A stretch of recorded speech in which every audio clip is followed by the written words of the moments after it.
students, how are you all? I hope you all are good and happy. So today we are going to begin with the lesson number 10 of your class 5 English, that is Rip Van Winkle 2. In last chapter we read about Rip Van Winkle 1. Now we are going to read about Rip Van Winkle 2.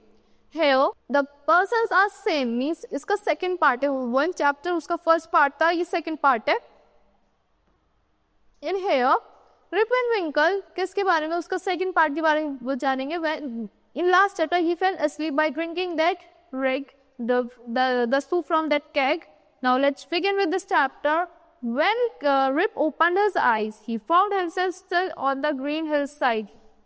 जैसे ही rib ने eyes अपनी open करी, उसके अपने आपको कहाँ पाया, himself still on the green hillside, जो भी green hillside के साइड में पाया. He rubbed his eyes in surprise. उसने अपनी eyes rub करी surprise में.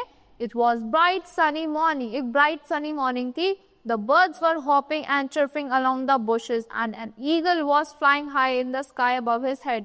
एक eagle fly कर रही थी और birds chirp कर रही थी bushes के around. Now, oh, I must have sleep all night, thought Rip. Rip ने सोचा मैं पूरी रात के लिए सो गया था.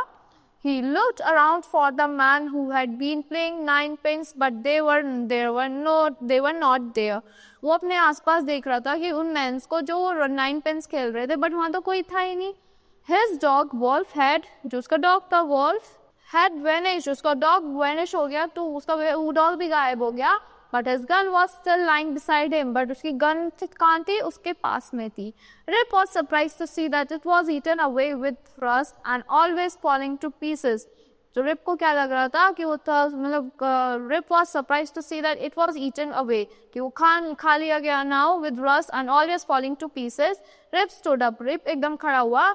Lifted his rusty gun. उसने अपनी rusty gun जिसपे जंग लगा हुआ था उसको उठाया. Rip and went to look for the man whom he had seen the night before. और उन लोग के पास चला गया जो उसने उन लोगों को ढूंढता हुआ कि जो उसने last night देखे थे. They had played some mean trick on me. उन्होंने पक्का मेरे ऊपर कोई trick play करी है. Said he in anger, I shall give them what they deserve. अब मुझे उन्हें देना चाहिए कि जो वो deserve करते हैं. For an hour or more Rip hunted among the hills and valley, but he could not find neither the queer little man nor the valley where they had played their game. वो नहीं वो उसने बहुत एक are तक उन्हें ढूंढता रहा, बट उसे कुछ नहीं मिला, ना तो कुछ वो मैन मिले nor the valley where they played, और ना वो वैली मिली जहाँ उन्होंने खेला. At last, feeling very tired and stiff, he set for the village. जब वो tired हो गया, stiff हो गया, वो कहाँ जाने लगा, अपने village वापस जाने लगा. I hope that they will half kill me for staying out all night. अब पक्का जे मुझे आधा मार देगी जो मैं पूरी रात बाहर रहा हूँ. He thought as he trudged along. जैसे वो चलता रहा, सोचता रहा. When Rip reached the village, there was more surprise waiting for him. जैसे ही Rip अपने village पहुंचा, वहाँ भी बहुत सारी surprise wait कर रहे थे उसके लिए. The shops were strange and the houses had changed. जो shops थी थोड़ी strange थी और जो houses थे वो change हो गए थे. Rip did not know the people whom he meet in the village street.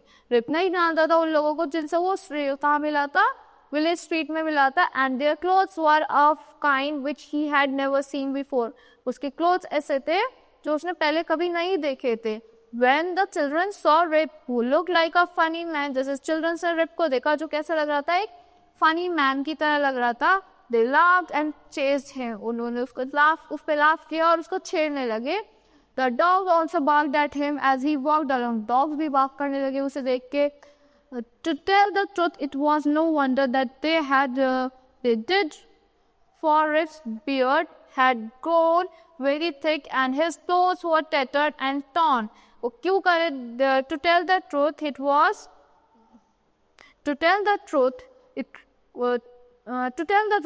no wonder that they did.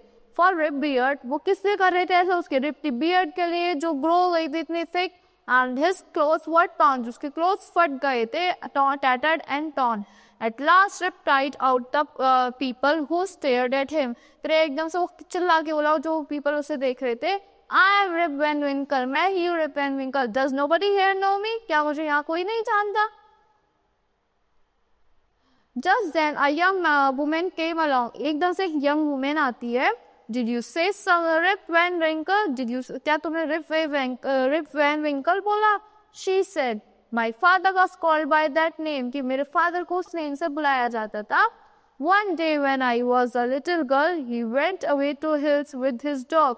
जब मैं बहुत छोटी सी बच्ची थी तो मेरे पुका चले गए, वो हिल्स पे चले गए अपने डॉग के साथ. Wolf and his gun, his dog come home without him, but my poor father has not been seen since that day. उसका जो wolf था उसका and his gun वो कहाँ आ गई थी? वो आ गई थी. His dog came without him. उसका dog जो घर तो आ गया था वो उसके बिना आया था. उस दिन से मेरे father नहीं मिले. उस दिन से मैंने अपने father को, अपने poor father को नहीं देखा. How long ago was that, my good woman? asked Rip. Rip ने बोला कि कितने पहले की बात है. Full 20 years ago, she answered कि 20 years ago की बात है ये. 20 years, cried Rip. चिल्ला के बोला 20 years? Then I must have slept for 20 years on that hillside. कि मैं पक्का 20 साल के लिए 20 years के लिए वहाँ सो गया था. Thought it seemed but one night to me. और मुझे तो वो एक night की तरह लगा. I'm your father, Rip Van Winkle. मैं तुम्हारा father हूँ, Rip Van Winkle. He cried to the young woman.